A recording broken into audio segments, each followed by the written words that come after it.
So, you're white knuckling, trying not to send that text. Let's break it down. Dopamine is a chemical in your brain. You've had it your whole life. It's what drives wanting, craving, and motivation. Dopamine is released when you get the text, when you hear the ding, see their name, feel that rush.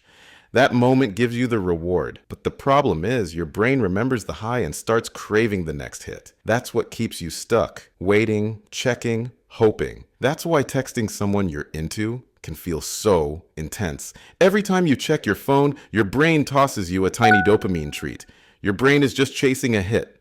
And when the message finally comes in, that bam, that rush, it feels amazing. That rush isn't about what is in the message. You're reacting to a chemical reward system lighting up like a pinball machine. The pattern is the same as a slot machine. Unpredictable rewards equals high addiction risk. That's not weakness. That's wiring. So here's the good news. Once you understand the loop, you can start building the tools to get out of it. Here's the truth. You're not addicted to them. You're addicted to uncertainty and intermittent reward. Let me prove it to you. You see 3 little dots. They're typing, your heart jumps, your brain starts prepping for that reward, the hit of dopamine. It's like a dog salivating over a steak, but then nothing. The message never comes. That crash you feel, that's biochemical. It's your brain getting pulled toward a high that got snatched away. And that feeling of disappointment and obsession, it comes from the same addictive loop as cocaine or nicotine.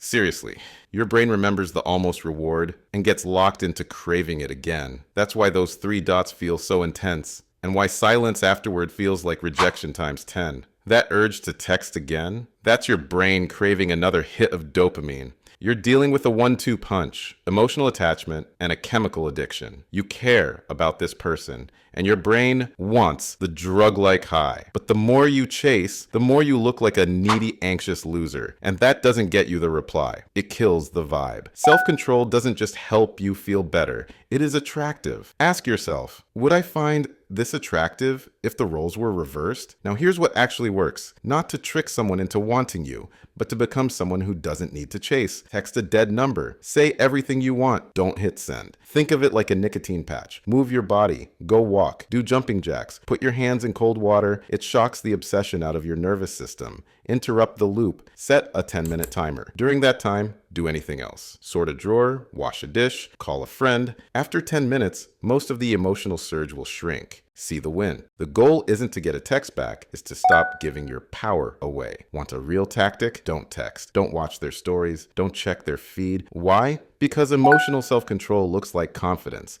and confidence is attractive. If they do come back, it's not because you begged, it's because your silence said, I've got options. I'm good either way. You're not wrong for wanting a response. That's human, but texting again and again won't get you what you want. It makes you look needy, not confident. And let's be real, when someone sees a pile of texts, it doesn't pull them in. It pushes them away. Ask yourself, what would a self-respecting, confident boss do in this situation? They wouldn't chase. They wouldn't double text. They'd move on, all good mode. Here's what a boss does. They respond, not react. If someone ghosts them, they don't spiral.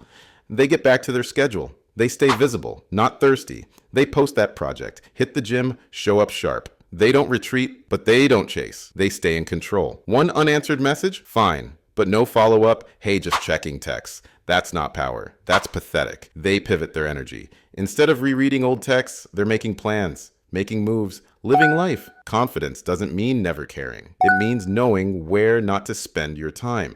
You didn't disappear. You just stopped over-explaining. You stopped auditioning. You started acting like someone who has better things to do. You win it by not needing to. Let them wonder where you went.